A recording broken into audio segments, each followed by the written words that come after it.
بسم اللہ الرحمن الرحیم۔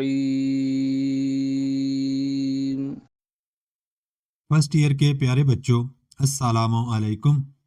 11ویں کلاس کے اردو میں سبق نمبر 22 پروین شاکر کی ایک غزل ہے۔ آج ہم اس غزل کے تمام اشعار کی تشریح کریں گے۔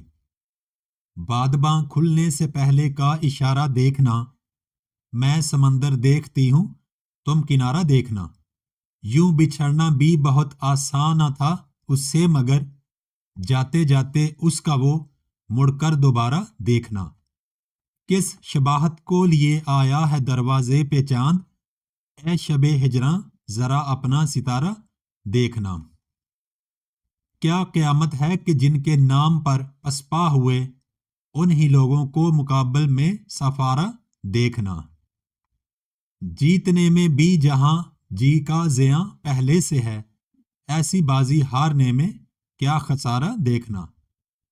آئینے کی آنکھ ہی کچھ کم نہ تھی میرے لیے، جانے اب کیا کیا دکھائے گا تمہارا دیکھنا۔ ایک مشت خاک اور وہ بھی ہوا کی زد میں ہے، زندگی کی بے بسی کا استعارہ دیکھنا۔ یہ بہت ہی پیاری غزل ہے پروین شاکر کی۔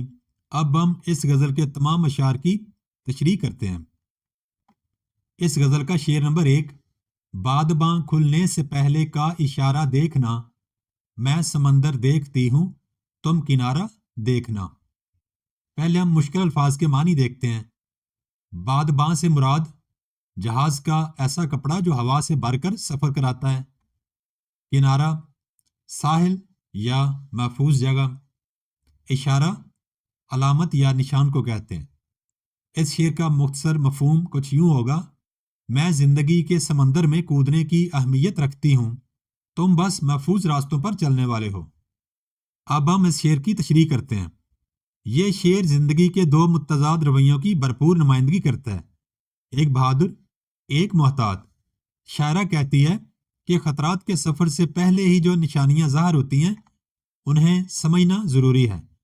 وہ خود ان اشاروں کو دیکھ کر سمندر میں اترنے کے لیے تیار ہے، یعنی وہ زندگی کے اصل چیلنج قبول کرنے کا حوصلہ رکھتی ہے۔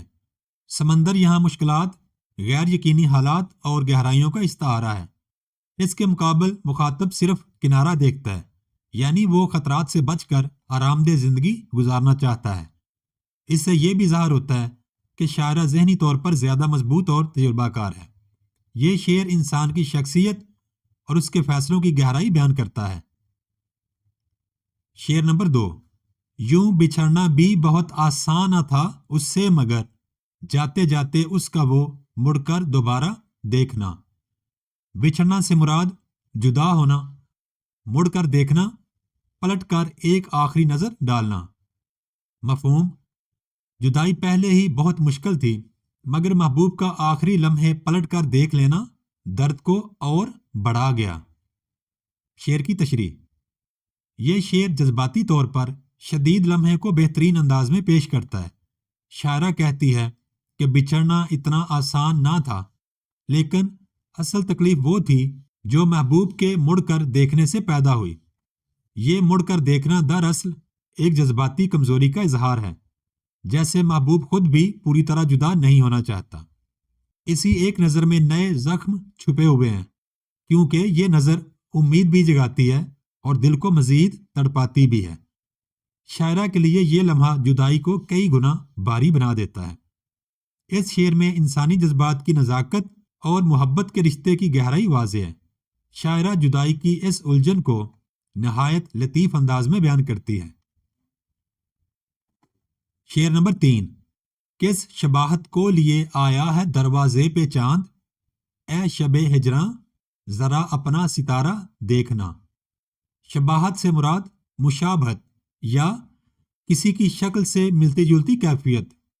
شب ہجراں جدائی کی رات، ستارہ یہاں پہ مراد قسمت یا حالت دل۔ مفہوم، چاند میں آج محبوب کی جھلک دکھائی دے رہی ہے، اے جدائی کی رات دیکھ کہ کیا منظر پیدا ہو گیا ہے۔ تشریح، یہ شعر حسن تشبیہ کا اعلیٰ نمونہ ہے۔ شاعرہ چاند کی روشنی میں کسی کی شباہت دیکھتی ہے، گویا محبوب کی یاد چاند پر اتر آئی ہو۔ چاند دروازے پر ہونا بھی ایک علامتی کیفیت ہے، جیسے محبوب کی موجودگی کا وہم یا تمنا۔ شب ہجراں سے خطاب شاعرہ کے درد اور تنہائی کو ظاہر کرتا ہے، جیسے وہ اپنے دکھوں سے خود باتیں کر رہی ہو۔ وہ اس رات کو مخاطب کر کے کہتی ہے کہ آج کی رات کچھ مختلف ہے۔ چاند میں محبوب کی جھلک دکھائی دے رہی ہے۔ یہ منظر شاعرہ کے دل کو بے قرار بھی کرتا ہے اور حیران بھی۔ فطرت کے ذریعے محبوب کا ذکر کرنے کا یہ انداز رومانوی شاعری میں بہت دلکش مانا جاتا ہے۔ شعر نمبر 4۔ کیا قیامت ہے کہ جن کے نام پر پسپا ہوئے، انہی لوگوں کو مقابل میں صف آرا دیکھنا۔ پسپا ہونا، قربانی دینا یا پیچھے ہٹ جانا۔ صف آرا، لڑائی کے لیے صف باندھ کر کھڑا ہونا۔ قیامت، شدید صدمہ۔ مفہوم: جن کے لیے ہم نے قربانیاں دیں، انہی کو ہمارے خلاف کھڑا دیکھنا بہت بڑا صدمہ ہے۔ تشریح: یہ شعر بے وفائی اور انسانی رویوں کی تلخی بیان کرتا ہے۔ شاعرہ کہتی ہے کہ زندگی میں کچھ لوگ ایسے بھی ہوتے ہیں جن کے لیے ہم سب کچھ چھوڑ دیتے ہیں، ان کے لیے پیچھے ہٹتے ہیں، ان کے لیے قربانیاں دیتے ہیں، مگر وقت آنے پر وہی لوگ ہمارے مقابل کھڑے ہو جائیں تو یہ منظر دل کو چیر دیتا ہے۔ شاعرہ اس کیفیت کو قیامت کہتی ہے، یعنی اس درد بھری کیفیت کی شدت عام دکھ سے کہیں زیادہ ہے۔ یہاں اعتماد ٹوٹنے کا درد بھی ہے اور حیرت بھی۔ یہ شعر انسان کی توقعات، رشتوں کی ناپائیداری اور بدلتے مفادات کو بے نقاب کرتا ہے۔ یہ تجزیہ انسان کو سوچنے پر مجبور کرتا ہے کہ ہم کس کے لیے قربان ہو رہے ہیں۔ شعر نمبر 5۔ جیتنے میں بھی جہاں جی کا زیاں پہلے سے ہے، ایسی بازی ہارنے میں کیا خسارہ دیکھنا۔